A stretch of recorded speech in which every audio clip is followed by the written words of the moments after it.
What have you made of the offense as a whole so far? So biggest thing, the biggest problem right now, I told our quarterbacks when I got down is I went to the box today, and my biggest frustration today was just our energy level was not where it needed to be. That was the first thing. Energy level wasn't where it needed to be, and then the second thing is ball security. And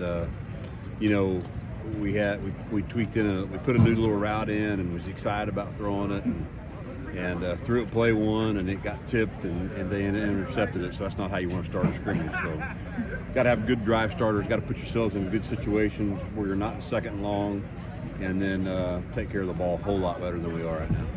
You guys have seemed to really harp on ball security so far. How do you teach that, or is there any specific emphasis point there? Yeah, I'm wondering if we're talking about it too much. That's what I was just talking about. Sometimes we spend a period on it every day, just talking about ball security and taking care of the football. But the bottom line is, it comes down to the player has to understand how to handle the ball and all the points of pressure, and make sure he covers it up and takes care of it. With all the injuries along the offensive line, what do you view as the current state there, and how you're going to kind of handle that lack of depth? Well, that's the thing. You got to give those guys a lot of credit right now, the ones that are out there, because we've had a lack of depth, so they're having to get a lot of reps right now.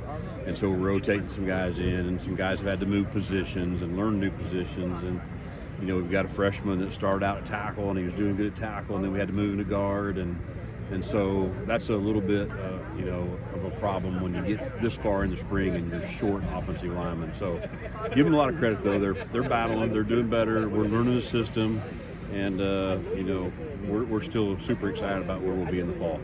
Cole Spence seems to have been a focal point in your offense thus far. How valuable is he moving forward? He's doing great. Cole's one that, like a lot of our kids, just a really hard worker. He's young, so every day that he gets reps, he's learning and getting better and better. But he's going to be a very good player for us. In your offense specifically, what do you look for out of your tight ends when you're recruiting and when you're coaching them?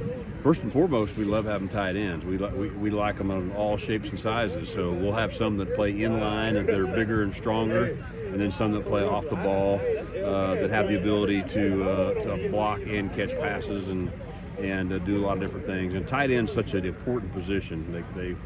There's so many things that they have to know and learn, because other than the quarterback position, it's probably the position that's where they have to learn the most and do different things. So it's a really key position for us, and somewhere where we want to keep strengthening that position. With one more week left in spring, what would you say is the biggest thing that you want to see out of the offense that maybe you haven't been seeing so far? Yeah. By next weekend, I mean, we first of all, like I said, we got off to a bad start today, but we just got to play with a lot more energy. That's the biggest thing. Energy, and give us one more time to try to take care of the football better than we have been in the last few weeks. Anything else?